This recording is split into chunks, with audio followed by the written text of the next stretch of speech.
Jarrett. Jerry, you heard all of that, I'm sure. Yeah, I did, and I want to come out here and explain something to the people. I just listened to Jerry Lawler belittle Lucas and belittle the wrestling, and I want to explain something. We've got a new year starting out.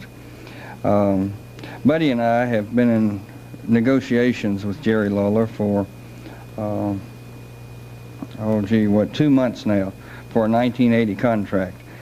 You know, all the people are familiar with Pete Rose and all the problems that they have in signing some of the big stars and what the different promotions or teams have to go through to settle with them. Well, Jerry Lawler has made what used to be an enjoyable business for me, promoting professional wrestling, a nightmare. We've had to cater to him. We've had to pay him an unbelievable amount of money, more than he's worth. And the 1980 contract that he and his people presented to us it borders on insanity. Buddy and I have been trying to lower prices with the cost of gas, and a lot of our fans come from the surrounding towns. It makes it real difficult for people to enjoy the sport or the recreation or whatever they like. So we've been working very hard to try to cut corners and cut prices and still maintain the quality talent so that we could, in fact, lower prices instead of raising them. Now, in order to sign Jerry Lawler's contract for 1980, we figured it out with a pencil and piece of paper. We'd have to raise prices in every city we do business with $1.25. So that's how ridiculous it is. Now, we're not going to do that. Furthermore, Jerry has stood out here and he says that Lucas is a nobody and that that's a nothing match. So what I want to say to you is when you go over the card for the Memphis card Monday, Tuesday, right? Tuesday, Christmas, we're going to just treat it like it's a nothing match, and we're going to move Mr. Lawler down on the third match on the card. And no longer the main event then, right? No. He says that it's not a main event match, and if he doesn't feel that it rates main event match status, then we'll put it on the preliminary match where it goes. We want to tell the people that we're no longer going to cater to Mr. Jerry Lawler.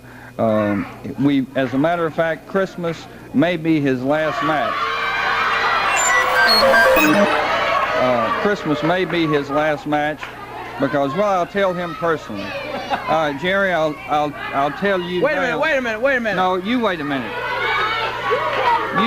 You've been wanting an answer to us what we were going to do about 1980. Well, I'll tell you what we're going to do about it. We're not going to do anything about it. We're not going to sign your contract. We're not going to pay you your big guarantees. We're not going to raise prices to accommodate you. You can go the way of Mr. Pete Rose and you can change organizations.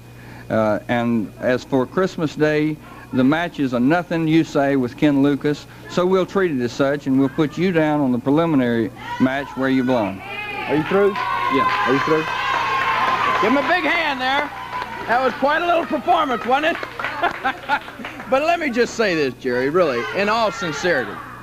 Now, I really hate that, you know, you're talking about contracts and stuff. This is really things that's better left in the wrestling offices, you know, away from the TV. But if you want to air your dirty laundry out here, then we'll just air some. Now, I just hate to say this. I mean, that was a nice little performance, but in all sincerity, I can read you like a book. Do you realize that? I know what you're trying to do. Do you know what he's trying to do, Dave? It sounds to me like he just told it like it was. No, right no, here. I'm sorry. See, that's what he wants you to think. That's what he wants all the people out there watching to think. But what he is trying to do, he is trying to stand out here and shame me into making this a title match. He wants me to put up the World Heavyweight Championship against Ken Lucas because he thinks Ken Lucas is hot stuff. He wants me to stand here and tell you people that Ken Lucas is a good wrestler, that he has a chance to beat me. But I'm sorry, Jarrett, he is not a good wrestler. He does not have a chance to beat me. And you want me to put the title match up so it'll be a big important match on your Christmas card. But wait a minute, I just got an idea. Now, you're talking about the contracts. Why don't we do this? And you like Ken Lucas so well. Why don't we do this? I'll wrestle Ken Lucas, and I'll put up the belt.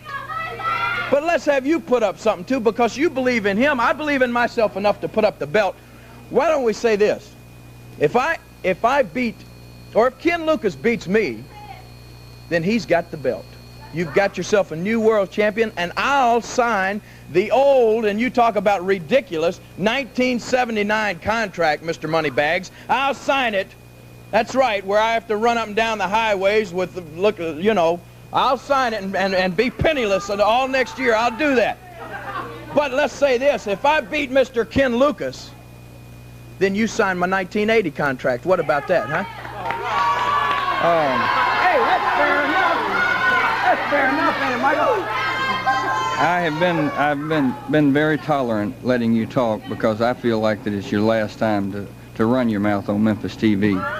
No, I don't want your CWA title match, and I don't want you. So you can wrestle on the preliminary match Monday, and we've been tolerant of your time. It's very expensive, and that's all we need of it. We need to run over the card. So you say that I'm on a third match, right? Yeah. Let me just say this, Dave. I will be on the last match down there Christmas night, okay, buddy? Remember that. We're going to do the card. We need to run over the card. Yeah. He's on the preliminary. Okay, come on around.